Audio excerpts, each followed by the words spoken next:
Kemudian yang selanjutnya adalah bagaimana sih cara untuk memberantas korupsi tersebut? Selanjutnya, analisis kasus korupsi bansos COVID-19. Lanjut ke barang bukti mengenai kasus korupsi ini.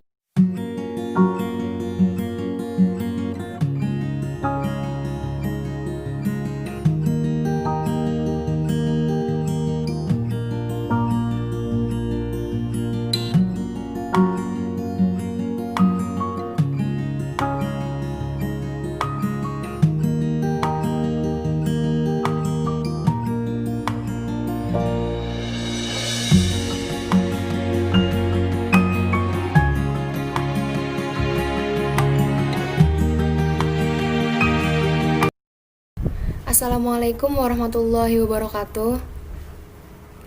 Di sini kami dari Program Studi Pendidikan Sosiologi Antropologi Universitas 11 Maret akan menjelaskan mengenai bab korupsi pada mata kuliah Patologi Sosial yang beranggotakan saya sendiri Zerefa Azhara dengan NIM K8419090, Rizky Eka Nugraha dengan NIM K8419076, serta Safira Nur Azelia dengan NIM K8419078. Sebelum kita memulai pada penjelasan kali ini, alangkah lebih baiknya apabila kita berdoa terlebih dahulu. Berdoa dipersilakan.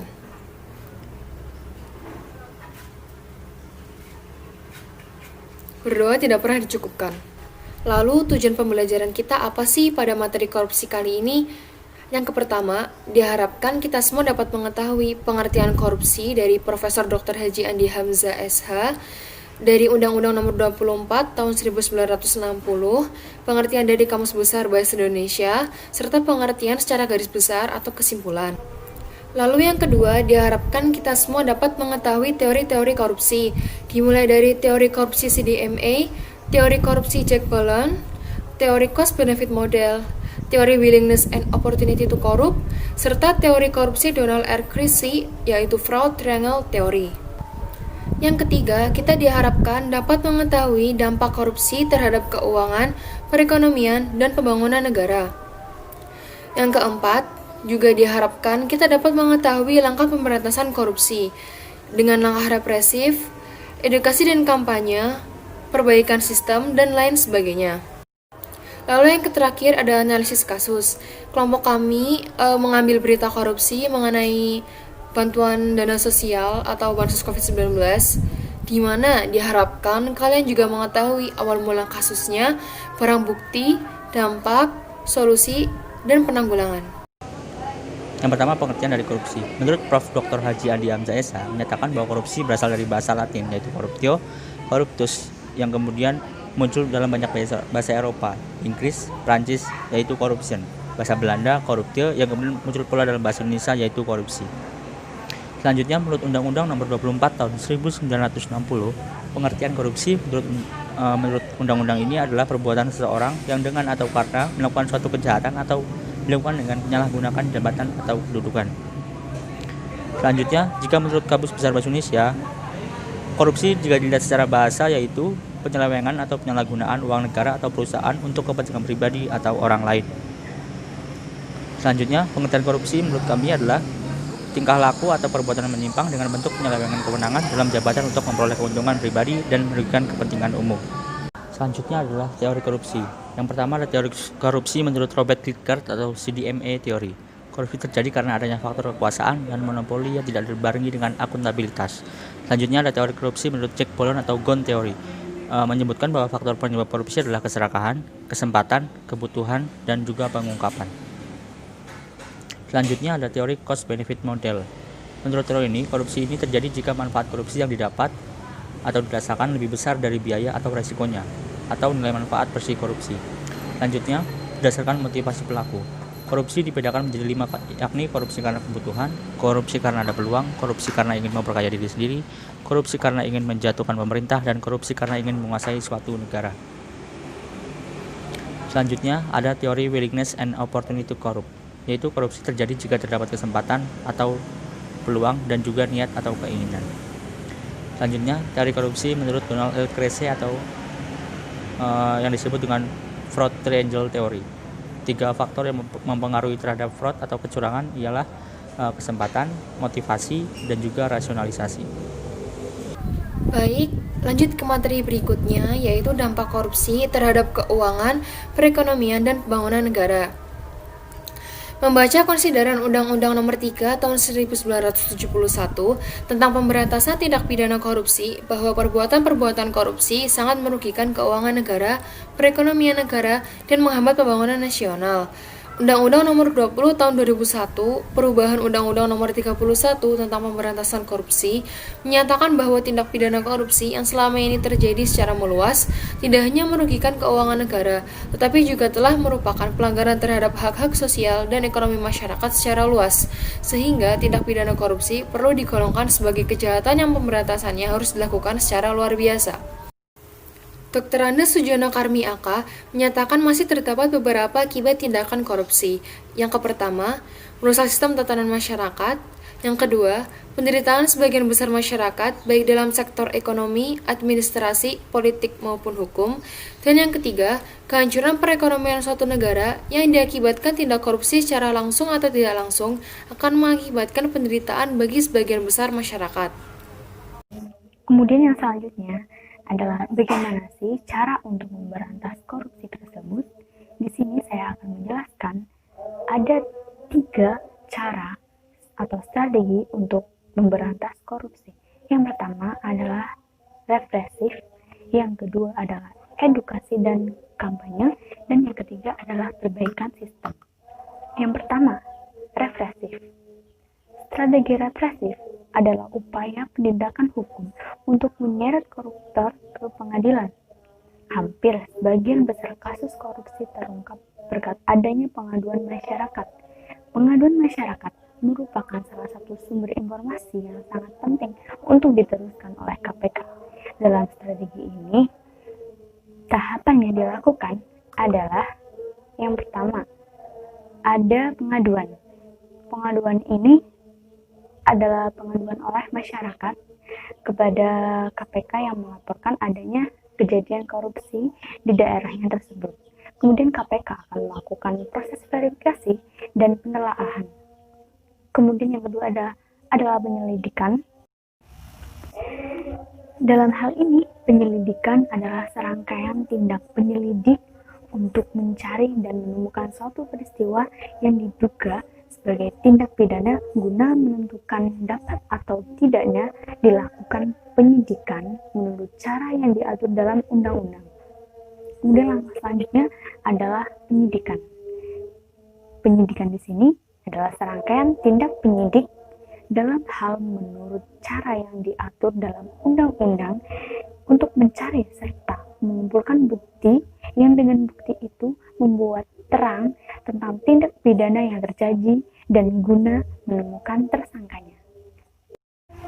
Kemudian langkah selanjutnya adalah penuntutan. Dalam langkah ini, KPK akan menuntut terdakwa atau terpidana korupsi untuk selanjutnya diadili di pengadilan oleh kejaksaan.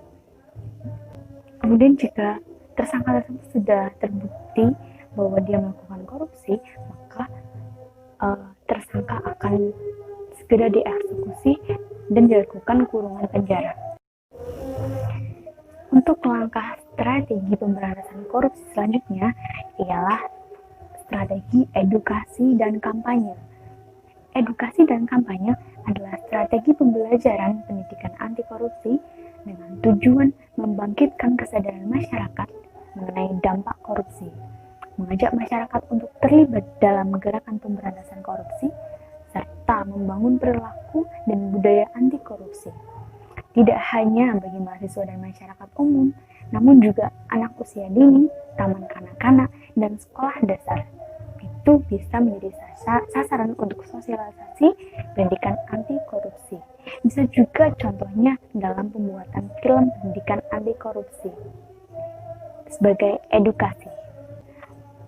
Untuk langkah strategi yang ketiga ialah perbaikan sistem. Banyak sistem yang diterapkan di Indonesia yang memberikan peluang tindak pidana korupsi. Sistem yang baik bisa meminimalisir terjadinya tindak pidana korupsi. Maka dari itu diperlukanlah adanya perbaikan sistem. Misalnya, mendorong transparansi penyelenggara negara, seperti yang dilakukan oleh KPK, menerima pelaporan LHKPN atau Laporan Harta Kekayaan Penyelenggara Negara, dan juga gratifikasi. Kemudian adalah memberikan rekomendasi kepada kementerian dan lembaga terkait untuk melakukan langkah-langkah perbaikan. Kemudian selanjutnya adalah memodernisasi pelayanan publik dengan online dan sistem pengawasan yang terintegrasi agar lebih transparan dan efektif. Selanjutnya, analisis kasus korupsi bansos COVID-19. Mensos diduga terima 17 miliar rupiah hingga bukti uang dalam koper. Menteri Sosial inisial JPB dijadikan tersangka oleh Komisi Pemberantasan Korupsi atau KPK setelah menggelar operasi tangkap tangan atau OTT yang menjaring pejabat Kementerian Sosial atau Kemensos Sabtu 5 Desember 2020. Diduga menerima uang senilai total 17 miliar dari pelaksanaan paket bantuan sosial atau bansos berupa sembako untuk penanganan COVID-19. Awal mula kasus bermula dari penunjukan kedua tersangka lainnya, yakni MJS dan AW, serta kedua pihak swasta sebagai pejabat membuat komitmen atau PPK dalam pengadaan dan penyaluran bansos untuk penanggulangan COVID-19 dari Kemensos. MJS dan AW selaku PPK kemudian menunjuk langsung rekan dalam program pengadaan dan penyaluran bansos COVID-19. Dalam penunjukan langsung tersebut, diduga ada fee yang dijanjikan untuk tiap paket pengerjaan program bansos yang harus disetorkan ke Kemensos melalui MJS. Besaran fee yang harus disetorkan ke Kemensos melalui MJS adalah sebesar 10.000 dari nilai 300.000 per paket bansos. Lanjut ke barang bukti mengenai kasus korupsi ini. Jadi, barang bukti ini berupa koper berisi pecahan mata uang asing. Uang tersebut terdiri dari pecahan mata uang rupiah senilai 11,9 miliar, pecahan mata dolar Amerika Serikat atau AS sekitar 171.085 dolar AS, setara dengan 2 miliar, dan pecahan mata uang dolar Singapura senilai 23.000 atau setara dengan 243 juta rupiah. Barang bukti berupa uang yang dimasukkan ke dalam 7 koper berukuran besar, sedang hingga kecil. Masuk ke dampaknya, jadi masyarakat Indonesia yang menjadi penerima bantuan sosial COVID-19 mendapatkan dampak akibat adanya korupsi ini. Setelah masyarakat harus mendapatkan penghasilan yang menurun akibat adanya pandemi COVID-19 ini, adanya bantuan pun tetap dikorupsi dan akibatnya jumlah pemberian kepada masyarakat tidak sesuai dengan rencana yang sudah dianggarkan oleh pemerintah. Kemudian selanjutnya adalah solusi. Bantuan sosial harusnya dalam bentuk uang tunai, bukan paket sembako. Karena apabila sudah dibelikan dalam bentuk paket sembako, rawan terjadinya korupsi. Jika dalam bentuk uang tunai, apabila yang diterima masyarakat tidak sesuai apa yang diumumkan pemerintah, masyarakat langsung bisa melaporkannya. Oke, yang terakhir adalah penanggulangan. Para pejabat negara seperti Menko Polhukam, Mahfud MD, dan Ketua KPK beberapa bulan lalu mengatakan bahwa pelaku tindak pidana korupsi dalam pandemi COVID dapat terancam hukuman mati karena dampak yang dirasakan masyarakat menjadi berlipat ganda akibat adanya pandemi dan korupsi ini. Namun, hukuman mati tersebut tidak sesuai atau tidak cocok dengan hukuman yang ada di Indonesia karena di Indonesia masih sangat menjunjung tinggi hak asasi manusia. Demikian video pembelajaran mengenai korupsi dari kelompok kami. Kurang lebihnya mohon maaf. Terima kasih dan sampai jumpa di video pembelajaran selanjutnya. Wassalamualaikum warahmatullahi wabarakatuh.